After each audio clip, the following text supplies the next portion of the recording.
Welcome to the first episode of Tops and Flops. I'm Haley, your host for today, and we are here to talk to some ASMs and get their thoughts on in-store execution. Through this video, we will review actual photos submitted from our distributor partners and get an idea of what is considered to be perfect and less than perfect execution in the field.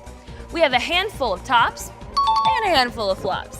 And we are here at RBDC Van Nuys to have a few ASMs check them out and tell us what they think. Looks like That's a nice rack, but it's not a rack. It's not a rack. This is top. what the is this? What kind of display is this? It's a top. I'd be proud to display this at my store for execution display. It looks like all the main components of PSA here have been hit. The planogram is up to standards, the base is wrapped with Red Bull approved base wrapped, and the functional POS includes clear price communication and is placed in the perfect spot. In a perfect world, try to place displays near high traffic locations like salty snacks and chips.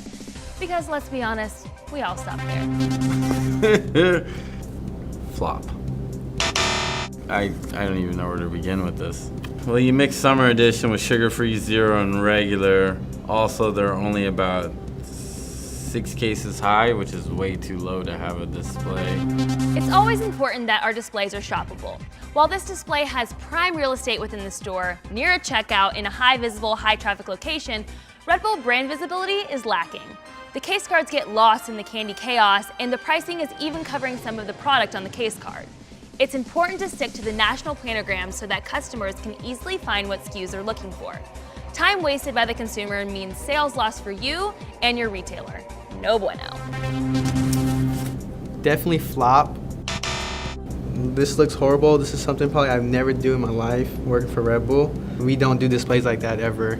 We have our own standards, so displays cannot be like this. We have our own schematics and our own displays, how they're supposed to be. While the display is very creative, it is unfortunately a flop. Sorry. The barrel cooler in the middle of these cases is not shoppable. With this setup, restocking the barrel will be incredibly difficult, if not impossible. Lastly, the base wrap is not used for its functional purpose. It's being used as a display piece above the display. It's just not ideal.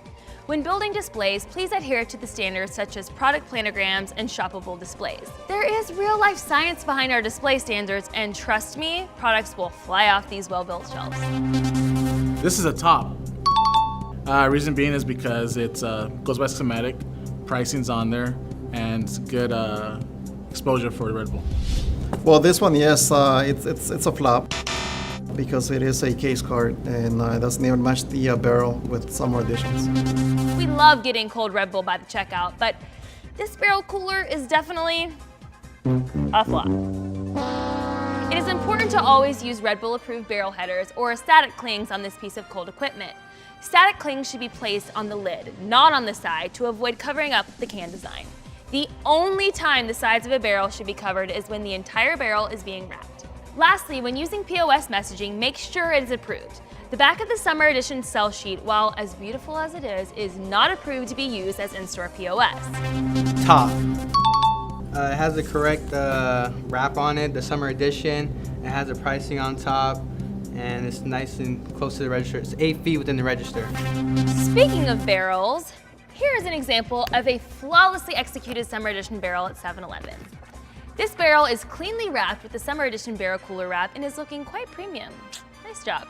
The barrel cooler is placed near the checkout, accomplishing our goal of gaining incremental cold cash coupons to capture those consumers who never make it past the checkout. It features clear price communication on the lid and is an overall home run. This is top. It's set up good. The wrap on the bottom, they set it up good, sugar-free, total zero, and the regulars. When building case stacks, it is important to still adhere to perfect store standards. This is another example of a well-executed case stack. The base wrap is tightly wrapped around the bottom of the stack, the planogram is flawless, and the POS is current and placed correctly on the stack. Additionally, the promo pricing is indicated with a pricing sticker. Hashtag killed it. That's a flop. For the pricing, it's not visible enough. It's not a big enough pricing. Probably is not set to schematic. It's not the right flow. It's not full all the way. Okay, so it's the top, has the pricing, big and bold. They do have the red, silver, and blue. This is an example of a perfectly executed PDQ. Cans are merchandised with the correct planogram, and pricing is clearly stated both on the chain side and on the pricing tags on the PDQ itself. When this display is put together perfectly, it looks pretty damn great. This is also a flop. Stacks aren't unwrapped. It's not base wrapped. Flavors aren't correct. Every time you place a display, make sure it looks so awesome that you want to post it to Facebook, share it, comment, and brag about it to your buds. Now, this display might not be the one to brag about.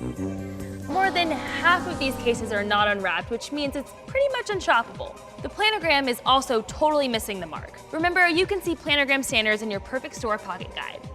And that's all for this first episode of Tops and Flops. Now that we've been through these together, you should all be prepared to get out in the field and to make Red Bull look perfect and premium in all of your accounts. Remember to always refer to your Perfect Store Pocket Guide to clear up any confusion about POS, planograms, or placement priorities. And a huge thanks to all the guys out here at RBDC Van Nuys for giving us their honest and thorough feedback on these tops and flops. See you next time.